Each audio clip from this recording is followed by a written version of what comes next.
Are high intensity sessions important for runners as we get older? In this video, we are going to discuss some of the benefits and why it is important to include high intensity sessions to your training as you are getting older. And we're going to share the one session that you can include in your training that doesn't involve running. I'm going to hand over to Shona to get us started. So why is doing some high intensity work so important as we start aging? Essentially, through the aging process, physiologically, one of the first aspects that has some degeneration is our neural pathways out to our extremities. So we need to start utilizing things like higher intensity work to help really reactivate, if I can put it like that, those neural pathways. But those neural pathways are quite key, and that is contributing as to why we're slowing down.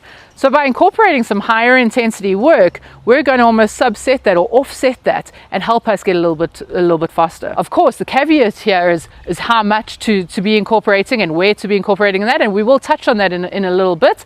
But it is important to be adding this into your plan as you're getting a little bit older, so we can start offsetting that sort of slowing down within our training plans. Arguably, more important than the physiological benefits that come from doing high intensity training is that as we get older, one of the biggest reasons for why we slow down is loss of motor coordination and loss of range of motion. We become less flexible. Doing the high intensity workouts is the best way to both maintain that motor coordination, the musculoskeletal coordination that's required to turn on and turn off muscles at the right time, and very importantly to maintain range of motion, because when we do higher intensity work, we work at the extremes of our range of motion. In fact, it is more important that as we get older that we do the right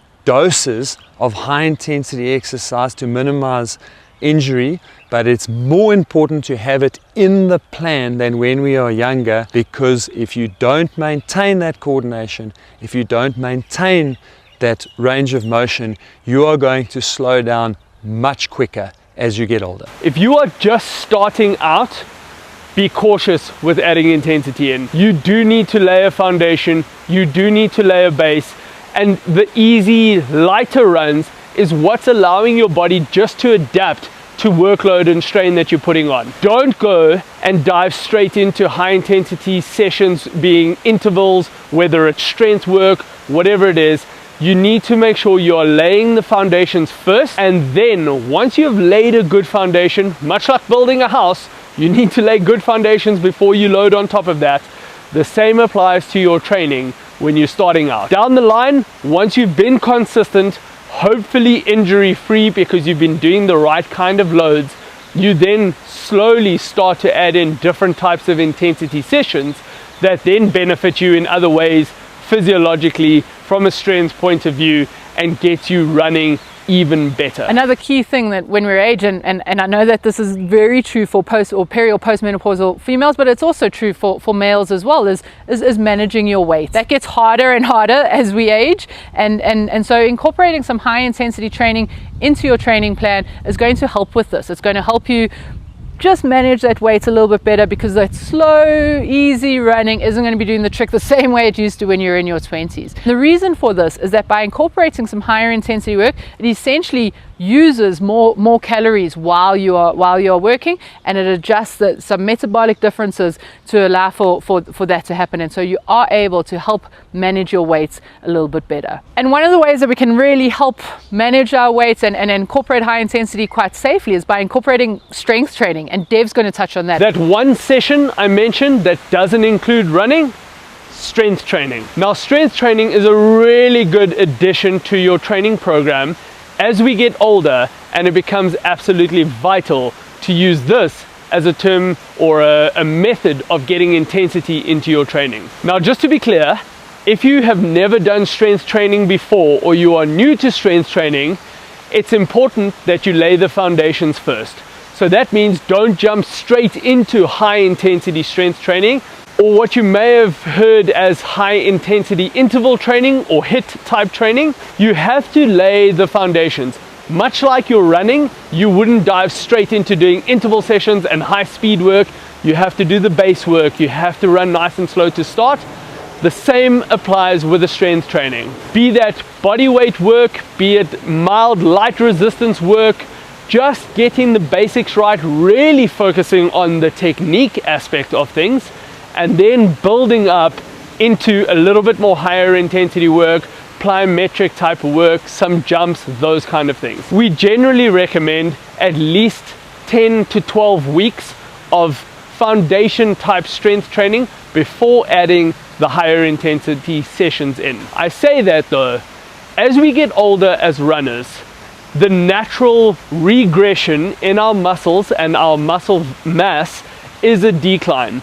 Unfortunately, that is nature. There's no way that we can work around that. There's always going to be a decline in muscle mass and muscle structure. However, by adding strength training to your training, we slow that decline down. So again, we can't get rid of it. It's always going to happen, but we can get muscle degeneration at a much slower rate. And that is absolutely important and what we're looking for as we get older as runners. This helps us not only with our running performance, laying good foundations, having more power in those legs, but it also does help us prevent injuries down the line. It allows us to prepare our bodies for the kind of workload, the volume that we're doing in running. It helps us with the eccentric loading on the legs, so in particular when you're running downhill quite a lot, and also it does just help us with recovery. The stronger we are, the easier we're able to handle the training sessions or the training load that we are under, and it means we can recover quite quickly before getting into the next training session. So the strength work is absolutely key to employ into any training program, and very important as we get older. So we figured out that incorporating some high intensity work into your training plan is going to be useful to you as you age.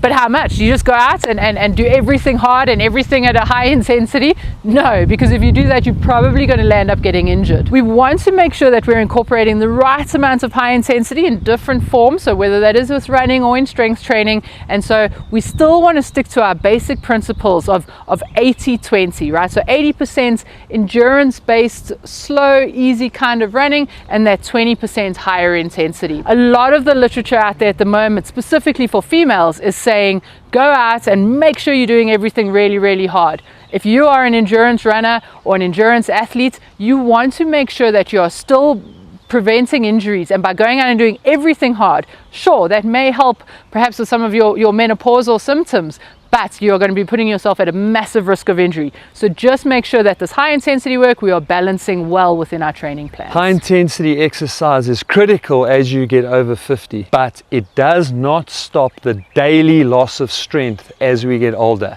And if you want to stop that loss of strength, watch the video on screen now.